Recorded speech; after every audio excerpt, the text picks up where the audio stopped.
더욱이 이번 청문회는 대통령직 인수위원회 과정 없이 임기가 시작된 대통령을 보좌할 국무총리 후보자에 대한 인사청문회로서 향후 국정 운영에 큰 영향을 미치는 중요한 청문회가 될 것입니다. 하지만 청문회를 준비하는 기간 동안 아쉬운 점들이 발생하기도 했습니다. 먼저 증인 참고인 채택과 관련한 문제입니다. 공직 후보자에 대한 인사청문회에서는 증인 참고인을 채택하여 출석해야 하고 신문하는 과정을 통해서 후보자 검증의 실효성을 담보하게 되는 것입니다. 2000년 인사청문회 제도가 도입된 이후 국무총리 후보자에 대한 청문회가 19차례 실시되었지만 이번 청문회와 같이 증인 참고인 채택이 없었던 적은 단 한 번도 없었습니다. 이번 청문회에서는 증인 참고인을 채택하지 못하여 후보자 검증에 미흡함이 있지는 않을지 우려가 됩니다. 또한 자료 제출 요청에 대해서도 아쉬운 점이 있습니다. 1차 회의에서 이 위원장은 우리 인사청문특별위원회는 안정적인 국정 운영을 위하여 청문 일정을 다소 촉박하게 잡았다는 점을 강조하면서 이러한 점을 고려해서 후보자 및 자료 제출 대상 기관은 청문위원님의 자료 요구에 충실히 임해 주실 것, 내실 있는 청문회를 위하여 적극적으로 개인정보 제공 동의를 해 주실 것, 부득이 위원님들이 자료 요구에 답변을 하지 못할 사정이 있는 경우 위원장에게 직접 소명해 주실 것을 간곡히 부탁을 드렸습니다.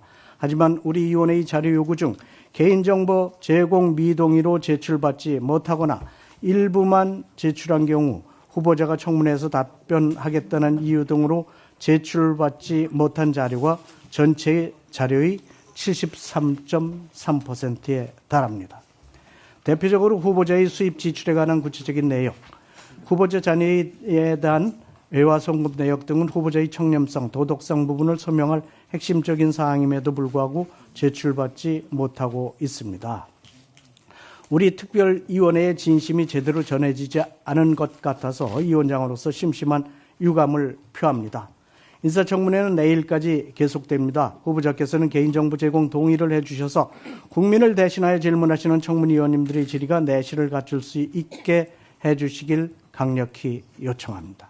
또한 후보자 및 자료 제출 대상 기관은 아직 자료 제출하지 못한 자료들은 서둘러 제출해 주시고 자료 요구에 답변하지 못할 사정이 있으신 경우에는 위원장에게 직접 소명하여 주시기 바랍니다. 다만 부득이하게 제출이 곤란한 자료에 대해서는 청문위원들이 열람할 수 있게 조치해 줄 것을 촉구합니다.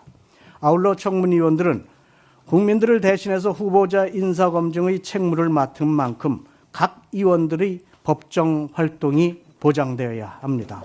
청문위원의 입에 재갈을 물리기 위한 어떠한 형태의 공격도 있어서는 안 될 것입니다.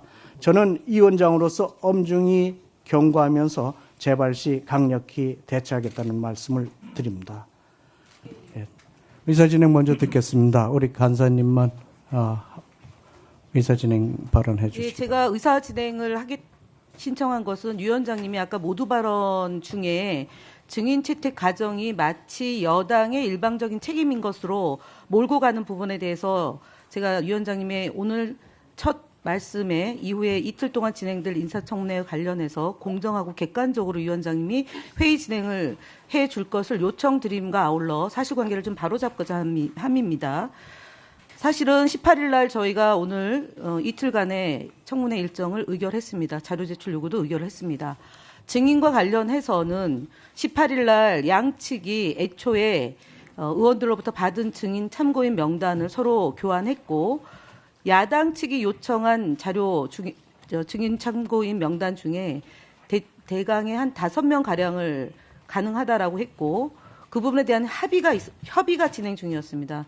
19일 날 3차례 통화를 하면서 3명의 증인을 더 요구했습니다. 그리고 마지막 20일 날 만났을 때는 그동안 논의되던 증인 중에 4명을 갈아엎고 3명을 추가해달라는 요구를 한 겁니다. 그래서 그 3명에 대한 요구는 저는 들은 바가 없다는 점을 위원장에게 분명히 했고 그래서 그달 5시에 다시 한번 만나서 협상을 진행하기로 했는데 결렬이 최종적으로 된 겁니다. 그래서 제가 말씀드린 것은 이것이 협상이 제대로 안 되면 민주주의 최고의 마지막 수단은 표결로 증인 참고인을 채택하면 되는 문제인데 위원장님께서 협상이 안 되면은 결렬된 걸로 해서 최종적으로 증인 참고인 없이 인사청문회를 하겠다라고 해서 오늘 청문회를 개최된 겁니다.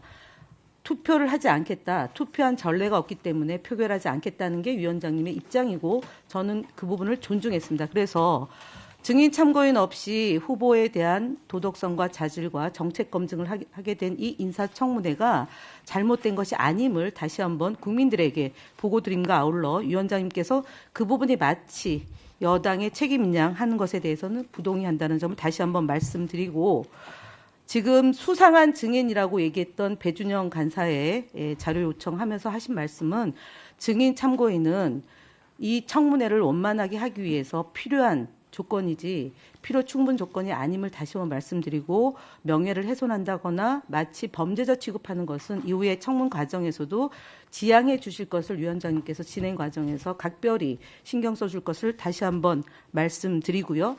검찰에 고발한 것은 국민의힘이 고발한 것입니다. 마치 그것이 피의자인 양 수사가 착수한 것인 양 일부 언론에서 왜곡하고 있는데요.